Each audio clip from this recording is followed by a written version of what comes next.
Nam yo ho ninge ko nam yo ho ninge ko nam yo ho ninge ko nam yo ho ninge ko nam yo ho ninge ko nam yo ho ninge ko nam yo ho ninge ko nam yo ho ninge ko nam yo ho ninge ko nam yo ho ninge ko nam yo ho ninge ko nam yo ho ninge ko nam yo ho ninge. Hi, I'm Margaret, and this is the channel where we take Buddhist philosophy and practice and apply it to the problems and concerns of everyday life. So this time, do you have chanting questions?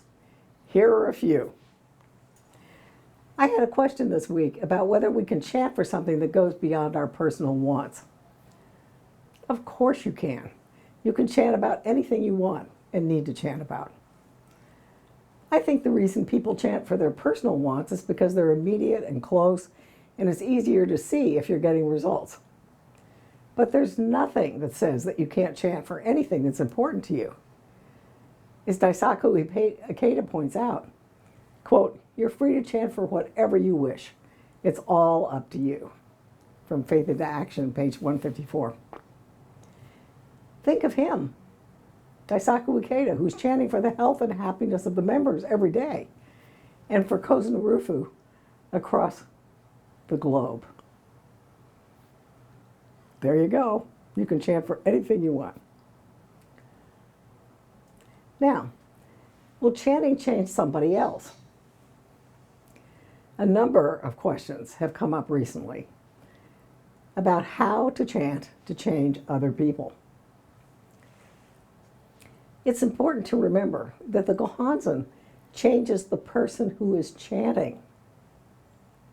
Now, when that person changes, then the environment will change in coordination with the concept of oneness of self and the environment and the law of cause and effect. Satoru Uzumi, a former leader famous for his effective guidance, tells a story of a young woman who was complaining about her mother-in-law to President Toda. She called her mother-in-law malicious and said she won't change her ways and called her names. The president responded, "As young as you are, you're still unable to correct your own disposition. How then can you expect your aged mother-in-law to change hers?" He then went on to give her detailed guidance. And the woman realized that she was the problem, not her mother-in-law. When she returned home, she discovered her mother-in-law's attitude toward her had definitely changed for the better. Now, when you set a seed in the core of your life through your thoughts, words, or actions, then you've set the cause for an effect in the future when the time is right. In a family situation, if one person changes, then the whole family readjusts and rebalances. Does the strength and faith of your practice matter? I know of a situation where a member was working in a company where one of the supervisors was verbally abusing the people under her. This woman simply didn't know how to handle people. The member was shocked and felt that this situation absolutely wasn't acceptable. She developed a firm determination that the situation had to change. And then for 2 hours a day, she chanted about it. She even announced a little after Halloween that the situation would be handled by the end of the year. She knew then she had to produce a result. That strong determination and faith did produce results.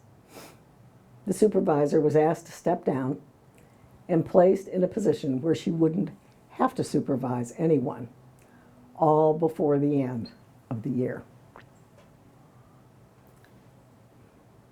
Now, if you're chanting about other people and nothing seems to be happening, it may be that you've set limits on what your faith can accomplish. Ikeda says, quote, "It's important we offer prayers with great confidence. The powers of the Buddha and the law are activated in direct proportion to the strength of our faith and practice." This is from Faith into Action, page 151. But if you have weak faith, probably nothing much is going to happen. And Ikeda says, if you practice faith while doubting its effects, you will get results that are at best unsatisfactory. This is the reflection of your own weak faith on the mirror of the cosmos. From My Dear Friends in America, page 99.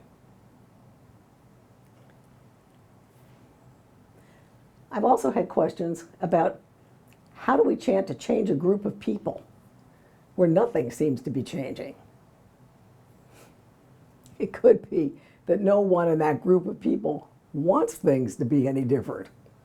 Now, that's purely my opinion, but I think it's much harder to chant for other people in a group situation. And it demands a lot more faith and effort from the person actually chanting. I'd be interested in knowing what some of the rest of you think. Now, if you're trying to shift something for a number of people or a difficult situation and nothing much seems to be happening, you might need other people to chant with you. A group all chanting with one end in mind creates a lot more power and can push a situation over the hump so that it can be resolved. So, in summary, we looked at the fact that you can chant for whatever you want. And that if you want someone else to change, you're going to have to change yourself in accordance with oneness of self and the environment. Finally, we looked at the fact that the strength of your faith and practice matters. If strong, amazing things can happen. If weak, not so much. Finally, get reinforcements if you have a difficult situation which doesn't seem to be resolving, or you need to shift a group.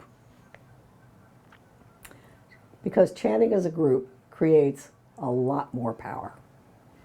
For those of you who have written to me with topics and questions, I want to thank you. If you want a personal response, please send me your email. Some of your comments, particularly those written in YouTube, go to noreply@youtube.com, so I can't respond. This is true of you, SK. I can always be reached at margaret@margaretblaine.com. So feel free to email me there. And I'll see you the first Thursday of next month.